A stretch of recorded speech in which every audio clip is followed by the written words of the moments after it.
Friends நேரில் வணக்கம். இன்றைக்கி நம்மளோட வீடியோ வந்து நம்ம டீம் இண்டியா பற்றின தான். ஸோ டீம் இண்டியான்னு சொன்னோன்னா நார்மலாக வந்து ஒரு விஷயம் மட்டும் சொல்லிட முடியாது. ஸோ நிறைய விஷயங்கள் இருக்குன்னு தான் கண்டிப்பாக சொல்லணும். எஸ், அதில் வந்து குறிப்பிட்டு சொல்லணும்னா நம்ம சாம்பியன்ஸ் ட்ராஃபி பற்றி தான். ஸோ சாம்பியன்ஸ் ட்ராஃபி இஷ்யூன்னு சொன்னால் நம்ம எல்லாருக்கும் தெரிஞ்ச விஷயம் தான். ஃபஸ்ட்டு இந்தியா வந்து பாகிஸ்தான் போக மாட்டேன்னு சொன்னாங்க. அதுக்கடுத்து துபாய் போகிறேன்னாங்க. அதுக்கு துபாயில் போன பிறகு பார்த்தீங்கன்னா ஜெர்சியில் பாகிஸ்தான் பேர் வந்து இருக்கக்கூடாதுன்ற மாதிரி சொல்லிட்டு இருந்தாங்க. ஸோ அதுக்கப்புறம் பார்த்தீங்கன்னா நிறைய பேர் வந்து இஷ்யூலாம் பண்ணாங்க. அதுக்கப்புறம் ஐசிசி வந்து தெளிவாகவே சொல்லிட்டாங்கன்னு தான் சொல்லணும். எஸ், எந்த நாடு வந்து ஹோஸ்ட் பண்ணதோ அவங்களோட நேம் கண்டிப்பாக ஜெர்சியில் இருக்கும். இதுதான் வந்து ஐசிஐசிஐ ரூல்ஸ். ஸோ அந்த ரூல்ஸ் வந்து நம்ம ஃபாலோ பண்ணுன்ற மாதிரி நம்ம ஜெய்ஷா தலைமையில் வந்து இந்தியாவுக்கு வந்து ஆர்டர் போட்டதாக சொல்லிட்டு இருக்காங்க. ஸோ அப்புறம் எதுக்குப்பா தேவையில்லாத இஷ்யூ கிளப்பினாங்கன்னு சொல்லிட்டு நம்ம நிறையா பேர் கேட்கலாம். ஸோ அதில் தான் வந்து ஒரு ட்விஸ்ட் இருக்குன்னு கண்டிப்பாக நான் சொல்லுவேன். எஸ், நம்ம அந்த டைமில் தான் வந்து நம்ம சுப்மன் கில் எப்படி நம்ம வைஸ் கேப்டனாக போடலாம், ஸோ செலெக்ஷன் கமிட்டி ஏன் இந்த மாதிரிலாம் ஓரவஞ்சம் பண்ணுறாங்கன்ற மாதிரி எல்லாருமே வந்து கொஸ்டின் எழுப்பிட்டு இருந்தாங்க.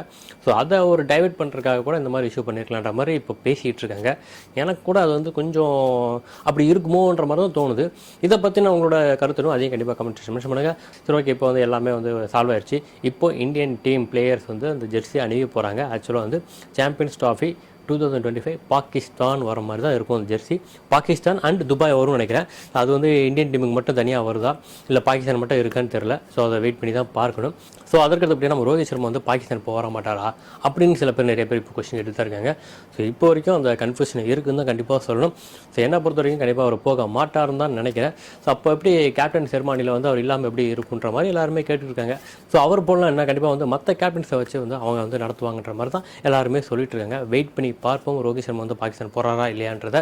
ஸோ அதற்கு அடுத்தபடியாக ஸோ ரீசெண்டாக நடந்து முடிஞ்சால் நம்ம T20 மேட்ச் தான் பார்க்க போகிறோம். எஸ், இந்தியா வர்சஸ் இங்கிலாந்து அந்த T20 மேட்ச்சில் இந்தியா வந்து வின் பண்ணியிருந்தாங்க. ஸோ அதற்கு அடுத்தபடியாக பேசின ஹாரி ப்ரூக் அவர்கள் என்ன சொல்லியிருந்தாங்கன்னா, கண்டிப்பாக இந்தியாவில் வந்து நாங்கள் எதிர்பார்த்த மாதிரி இல்லை. அதுலேயும் கொல்கட்டா பார்த்தீங்கன்னா ரொம்ப ஃபாகியாக இருந்துச்சு. அதனால எங்களால் பால் வந்து சரியாக பார்க்க முடியலன்ற மாதிரி அவர் பேசியிருந்தார். ஆனால் சென்னை அப்படி இருக்காது, கண்டிப்பாக கிளியராக இருக்குன்னு நம்புகிறோம். ஸோ சென்னையில் கண்டிப்பாக எங்களால் வந்து கிளியராக ஹிட் பண்ண முடியுன்ற மாதிரி அவர் பேசியிருக்காரு. ஸோ கொல்கட்டாவில் விட்டதாக கண்டிப்பாக வந்து நாங்கள் சென்னையில் பிடிச்சிருவோன்ற மாதிரி அவர் சைட்லேருந்து சொல்லிட்டு இருக்காரு. ஸோ அதற்கு அடுத்தபடியாக நம்ம ஜோஃப்ரா ஆர்ச்சர் அவர் வந்து அவர் பங்குக்கு என்ன சொல்லியிருக்காருன்னா, ஸோ கொல்கட்டாவில் வந்து இந்தியாவுக்கு வந்து அதிகமாக லக் இருந்திருக்கு. அதனால தான் வந்து இந்தியன் பேட்டர்ஸ் அடித்த எல்லா பாலுமே பார்த்தீங்கன்னா ஆள் இல்லாத இடத்துல வந்து அதான் நோமன் ஸ்டாண்ட் சொல்லுவாங்க, அந்த இடத்துல போய் பால் விழுந்துருச்சு. ஆனால் இனிமேட்டு சென்னை மேட்ச் அதுக்கு அடுத்து நடக்கிற எந்த மேட்ச்சுமே அது நடக்காதுன்ற மாதிரி அவர் சொல்லியிருக்காரு. கண்டிப்பாக வந்து ஸ்டார்டிங்கில் வந்து 2-3 விக்கெட்ஸ் எடுத்துருவோம். ஸோ ஆட்டோமேட்டிக்காக அவங்க ரன் ரேட் கம்மியாயிரும். ஸோ எப்படி பார்த்தாலும் 40க்குலாம் 6 விக்கெட் எடுத்துருவோன்ற மாதிரி ஜோஃப்ரா ஆர்ச்சர் இன்டர்வியூ கொடுத்துருக்காரு. இப்போ அதை வந்து நம்ம சோஷியல் மீடியா எல்லாருமே வந்து ட்ரால் பண்ணலை. இருந்தாலும் எந்த கான்ஃபிடென்ட்டில் இந்த மாதிரி பேசுகிறாருன்ற மாதிரி அவங்க பேசிகிட்டு இருக்காங்க. இருந்தாலும் சென்னை பிச்சை பற்றி அவருக்கு தெரிஞ்சிருக்க வாய்ப்பு அதிகமாக இருக்காதுன்னு நினைக்கிறேன். ஸோ இப்போ வரைக்குமே வந்து நம்ம இந்தியன்ஸுக்கும் நம்ம சென்னையில் இருக்கிற மக்களுக்கே வந்து பிச்சு எப்படி ரெடி பண்ணியிருக்காங்கன்னு தெரிலன்றதை உண்மை. ஏன்னா இப்போ தான் வந்து பிச்சு எல்லாமே ரெடி பண்ணியிருக்காங்க ஐபிஎல்காக. ஸோ ஸ்பின்னுக்கு சாதகமாக இருக்க போதா இல்லாட்டி ஃபேஸுக்கு சாதகமாக இருக்க போதான்றதை நம்ம வெயிட் பண்ணி தான் பார்க்கணும். இன்றைக்கி நைட்டு 7 மணிக்கு தெரிஞ்சிரும் தான் அப்படி எல்லாருமே சொல்லிட்டு இருக்காங்க. அதிலும் குறிப்பாக வந்து நம்ம இந்தியன் கிரிக்கெட் டீமில் வந்து ஒரு சேஞ்ச் இருக்க போகுது. அதிலும் குறிப்பாக வந்து முகமது ஷமி வந்து உள்ளே வரப்போகிறாரு. சரி, அப்படி வந்து முகமது ஷமி வந்து பிளேன் லெவலில் வந்தாருன்னா அவருக்கு பதிலாக யார் வந்து வெளியே போவான்ற மாதிரி எல்லாருமே கேட்டுட்ருக்காங்க. ஸோ ஸ்பின்னர்ஸ் முக்கியமாக தேவைன்றதுனால பிஷ்னாய் கூட இருக்கலாம். மேபி வந்து நிதிஷ்குமார் ரெட்டி வேணால் வெளியே உட்காரலான்ற மாதிரி இப்போ எல்லாருமே பேசிகிட்டு இருக்காங்க. ஸோ எனக்கும் அந்த கன்ஃபியூஷன்ஸ் இருக்குது. ஸோ லாஸ்ட் வீடியோ நான் பேசியிருந்தேன். ஸோ ஷமி உள்ளே வராரு அப்படின்னா கன்ஃபார்மாக வந்து பிஷ்னாய் தான் வெளியே போவார். ஸோ அதற்குபடியாக ஒரு ஸ்பின் ஆப்ஷன் அதிகமாக வேணுமேன்றதுக்காக வாஷிங்டன் சுந்தரனும் உள்ளே கொண்டு வரலாம். ஸோ அதற்கு பதில் நிதிஷ்குமார் வந்து வெளியே போகலான்ற மாதிரி 2 சேஞ்சஸ் சொல்லியிருந்தேன்.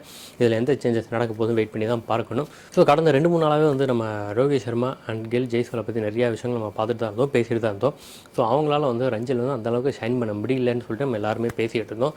ஸோ அதுலேயும் குறிப்பாக வந்து ரோஹித் சர்மா வந்து 2வது இன்னிங்ஸ் அவுட் ஆனவொன்னா பார்த்தீங்கன்னா ஸ்டேடியம் வந்து எல்லா ஃபேன்ஸுமே வந்து ரொம்ப வேகத்தில் வந்து வெளியே கிளம்பி போயிட்டாங்களாம். ஸோ ஃபஸ்ட் இன்னிங்ஸும் அந்த மாதிரி தான் போனாங்க. ஸோ செகண்ட் இன்னிங்ஸ் கண்டிப்பாக ஆடுவார்ன்ற மாதிரி எல்லாருமே எதிர்பார்த்தாங்க. ஆனால் ரோஹித் சர்மா வந்து 2வது இன்னிங்ஸும் வந்து 22 ரன் அவுட் ஆகிட்டார் நினைக்கிறேன். ஸோ உடனே வந்து ரொம்ப எல்லோரும் வெக்ஸ் ஆகி வந்து கிரவுண்ட் விட்டு எல்லாம் வெளியே போயிட்டாங்களாம். ஸோ இந்த விஷயங்கள் இப்போ எல்லாராலும் வந்து ரொம்ப விமர்சையாக பேசப்பட்டு இருக்குது தான் கண்டிப்பாக சொல்லணும். ஸோ இதை காலத்தில் யாருமே எதிர்பார்க்காத வகையில் நம்ம ஷர்துல் தாக்கூர் வந்து செஞ்சுரி போட்டுது. அதுவும் பார்த்தீங்கன்னா ஃபஸ்ட் இன்னிங்ஸில் 50 போட்டிருந்தாரு. ஸோ ஒரு செகண்ட் இன்னிங்ஸில் வந்து செஞ்சுரி போகிறாரு. ஸோ அவர் வந்து கிரீஸ்குள்ளே வரும்போது மும்பையோட நிலைமை என்னென்னு பார்த்தீங்கன்னா 101க்கு 7 விக்கெட்ன்ற மாதிரி போயிருச்சு. ஸோ எப்படி பார்த்தாலும் ஒரு 150க்குள்ள ஆல் அவுட் ஆயிடுவாங்கன்ற மாதிரி தான் எல்லாருமே யோசிச்சுட்டு இருந்தாங்க. ஆனால் மனுஷன் வந்து வேறு லெவலில் பெர்ஃபார்மன்ஸ் பண்ணி செஞ்சுரி போட்டு தான் யாருன்றது ப்ரூவ் பண்ணியிருக்காங்க தான் கண்டிப்பாக சொல்லணும். ஸோ அதற்கடுத்தபடி இப்போ வந்து சோஷியல் மீடியாவில் வந்து சிஎஸ்கே பிளேயர் கம்பேக்ன்ற மாதிரி எல்லாருமே போட்டுட்டு இருந்தாங்க. நான் கூட யாரா சிஎஸ்கே பிளேயர்ன்ற மாதிரி எல்லோரும் யோசிச்சு பார்க்கும்போது பார்த்தா ஷர்துல் தாக்கூர் பேரை போட்டிருந்தாங்க. அப்போ கூட யோசிச்சு இவர் சிஎஸ்கே எடுக்கவே இல்லையென்று ஆனால் இப்போ எல்லாரும் சொல்லக்கூடிய விஷயம் பார்த்தீங்கன்னா இவர் வந்து ஒரு காலத்தில் சிஎஸ்கே பிளேயர் தான், அதனால தான் அப்படி போட்டோன்ற மாதிரி எல்லாருமே சொல்லிட்டு இருக்காங்க. ஸோ என்ன இருந்தாலும் அந்த விரக்தி அந்த கோபம் கண்டிப்பாக அவர்கிட்ட இருந்திருக்கும். ஸோ செலக்டர்ஸ் போர்டுக்கு நேராக தான் வந்து அவர் தன்னோட ஆதங்கத்தை செலுத்தினார் தான் கண்டிப்பாக சொல்லணும். எஸ், அவர் செஞ்சுரி போட்டோன்னா அந்த என்ஜாய்மெண்ட் பண்ண விதமாக இருக்கட்டும், ஸோ தான் யாருன்னு சொல்லி தட்டி காட்டின விதங்கள் எல்லாமே வந்து ஸோ ஐபிஎல் மேனேஜ்மெண்ட்டுக்கும் ரெண்டாவது செலக்டர்ஸ் போர்டுக்கும் தான் வந்து அவர் தெளிவாக சொல்லியிருக்காருன்னு தான் கண்டிப்பாக சொல்லணும். ஸோ வெயிட் பண்ணி பார்ப்போம். இதுக்கடுத்து இன்னும் நிறைய விஷயங்கள் அடுத்து வந்துகிட்டே தான் இருக்குது. அதில் குறிப்பாக பார்க்க வேண்டிய விஷயம் வந்து பார்த்திங்கன்னா, ஸோ நம்ம சிஎஸ்கே பிளேயர்ஸ் வந்து ரஞ்சில் எந்த அளவுக்கு பர்ஃபார்மன்ஸ் பண்ணுறாங்க சோஷியல் எப்பவும் பார்க்குறது தான். இருந்தாலும் நம்ம கலீல் அகமது பற்றி கண்டிப்பாக பேசி தான் ஆகணும். எஸ், ஸோ ராஜஸ்தான் டீமுக்காக விளாட்ன அவர் வந்து 5 விக்கெட் எடுத்திருக்காரு, 37 ரன் தான் கொடுத்துருந்தாரு. ஸோ விதர்பாக்கு எதிராக தான் அந்த அச்சீவ்மெண்ட் பண்ணியிருந்தார். ஸோ அதற்கடுத்தபடியாக நம்ம ஃபாரவர் நம்ம ரவீந்திர ஜடேஜா பற்றி பேசாமல் இருக்க முடியாது. எஸ், ரவீந்திர ஜடேஜா வந்து திரும்ப ரஞ்சிக்கு போயிருந்தார். ஸோ அவர் வந்து சௌராஷ்டிராக்காக விளாண்டார். ஸோ அவர் வந்து பார்த்திங்கன்னா டெல்லிக்கு எதிராக வந்து 5 விக்கெட் எடுத்திருந்தார், 66 ரன் தான் கொடுத்துருந்தாரு. ஸோ ரன்ஸ் கொஞ்சம் அதிகமாக தெரியலாம். ஸோ இருந்தாலும் அந்த சுச்சுவேஷனுக்கு அவர்கிட்ட தான் அந்த 5 விக்கெட் வந்து சௌராஷ்டிராவுக்கு உண்மையிலே ஹெல்ப்ஃபுல்லாக இருந்துச்சுன்னா கண்டிப்பாக சொல்லணும். ஸோ எப்படி பார்த்தாலும் வந்து நம்ம சிஎஸ்கே பிளேயர்ஸ் நிறையா பேர் வந்து அங்கங்கே வந்து தங்களை வந்து நிரூபிச்சுட்டு தான் இருக்காங்க. இதில் ஒரு சோகம் என்ன அப்படி பார்த்தீங்கன்னா, ஆக்சுவலாக படம் பார்க்கும்போது நீங்கள் பார்த்துட்டு பண்ணிக்கிறேன் ஒரு டயலாக் வரும். ஸோ மும்பை அப்படின்னு சொன்னோன்னா ஒரு பிளேயரை பற்றி நீங்கள் பேசவே மாட்டேன்றீங்களாப்பான்ற மாதிரி எல்லாருமே கேட்பீங்க. எஸ், நம்ம சிக்ஸர் தூபே தான். ஸோ அவர் வந்து பார்த்திங்கன்னா அந்த லாஸ்ட்டு 2 இன்னிங்ஸுமே வந்து டக் அவுட் தான் இருக்கார். ஒத்துக்கிட்டு தான் அவன் டக் அவுட் ஆகிட்டார். ஆமாம், 3 பால் 4 பாலில் டக் அவுட் ஆகிட்டு போயிடுறாரு. ஸோ இதை வந்து அவர் வந்து திருத்திக்கணும் தான் எல்லாருமே சொல்லிட்டு இருக்காங்க. வெயிட் பண்ணி பார்ப்போம். இன்னும் ஒரு 1 மந்த் டைம் இருக்குது. ஸோ அதுக்குள்ளே வந்து நிறையா விஷயங்கள் மாறும்னு சொல்லிட்டு இருக்காங்க. பொறுத்து வந்து பார்ப்போம். ஸோ இதெல்லாம் தாண்டி இன்றைக்கி நடக்கிற மேட்சை பற்றி நிறையா சுவாரஸ்யமாக வந்திருக்கு. அதுலேயும் குறிப்பாக வந்து ஷமி என்ட்ரி பற்றி நம்ம ஆல்ரெடி பேசிகிட்டு இருந்தோம். அதுலேயும் குறிப்பாக வந்து ஹர்ஷ்தீப் சிங் சொன்ன விஷயங்கள் வந்து இப்போ ரொம்ப வைரல் தான் கண்டிப்பாக சொல்லணும். எஸ், அவர் நேற்று சொன்ன விஷயங்கள் வந்து உண்மையிலே எல்லாராலும் வந்து ரொம்ப வேப்பாக வந்து பார்க்கப்பட்டுருக்கு. எல்லாருமே அதுக்கு தான் வெயிட் பண்ணிகிட்டு இருக்காங்க. ஸோ ஷமியோட வேகத்தை வந்து நான் வந்து பயிற்சியில் பார்த்தேன். உண்மையிலே அவர் திருப்பி பழைய மாதிரி யங் ஷமி நீங்கள் பார்க்க போகிறீங்கன்ற மாதிரி அவர் பேசிகிட்டு இருந்தார். ஸோ நம்மளும் அதுக்காக தான் வெயிட் பண்ணிட்டுருக்கோம். இன்றைக்கி நடக்கக்கூடிய 7 மணிக்கு மேட்ச்சில் நம்ம இங்கிலாந்து வர்சஸ் இந்தியா மேட்ச்சில் கன்ஃபார்மாக நம்ம ஷமியோட என்ட்ரி பார்க்கலாம்னு தான் தோணுது. ஸோ அவரோட வேகம், ஸோ அவருக்கு எப்படி கை கொடுக்கும் வந்து வெயிட் பண்ணி பார்ப்போம். ஸோ இது எல்லாத்தையும் விட முக்கியமாக ட்ரெண்டிங் ஆகிட்டு இருக்க ஒரு விஷயம் என்னென்னு பார்த்தீங்கன்னா, நம்ம சிஎஸ்கே பிளேயரான ஆண்ட்ரூ சித்தார்த்தை பற்றி அப்போ நிறைய பேர் வந்து சோஷியல் மீடியா ஃபுல்லாக பேசிட்டு இருக்காங்க. எஸ், நேற்று வந்து சண்டிகருக்கு எதிராக வந்து அவர் செஞ்சுரி போட்டிருந்தார். உண்மையிலே வந்து அவரோட ஃபஸ்ட் செஞ்சுரின்னு நினைக்கிறேன். ஸோ அவரோட இந்த செஞ்சுரி மூலமாக தான் யாருன்றதை அவர் வந்து நிரூபிச்சிருக்காருன்னு கண்டிப்பாக சொல்லணும். எஸ், ஆல்ரெடி வந்து அவரோட டேலண்ட்டை பார்த்து நம்ம சிஎஸ்கே எடுத்து வச்சுருந்தாங்க. நம்ம தமிழ்நாடு சார்பாக வந்து அவர் செஞ்சுரி போட்டது உண்மையிலே எல்லாராலும் இப்போ பாராட்டப்பட்டு இருக்காரு. ஸோ அதுலேயும் குறிப்பாக வந்து ஒரு யங் பிளேயராக இருக்கார். இப்போ தான் 18 வயசு நடந்துட்டு நினைக்கிறேன். ஸோ இந்த வயசில் இந்த அளவுக்கு டேலண்ட் இருக்காருன்னா ஃபியூச்சரில் கன்ஃபார்மாக வந்து நம்ம தமிழகத்துலேருந்து ஒரு முக்கியமான பிளேயராக போவார்ன்ற மாதிரி நம்ம அஸ்வின் கூட சொல்லிட்டு இருந்தார். ஸோ வெயிட் பண்ணி பார்ப்போம். இதை தவிர்த்து இன்றைக்கி நடக்கக்கூடிய அந்த மேட்ச்சுக்காக எல்லோரும் வெயிட் பண்ணிட்டு இருக்காங்க.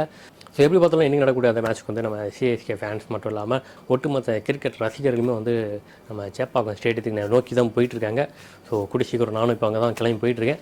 ஸோ அடுத்த வீடியோ உங்களை சந்திக்கிறேன். அதுக்கடுத்து நிறைய வீடியோஸ் வந்து அடுத்து கொடுக்குறதா நான் வெயிட் பண்ணிருக்கேன். தொடர்ந்து எங்கள் வீடியோக்கு ஆதரவு கொடுங்க. இந்த வீடியோ திரும்ப முடிச்சு மீண்டும் அடுத்த உங்களுக்கு சந்திக்கிறேன். அதுவரை உங்களிருந்து எடுப்பது சண்முகம்.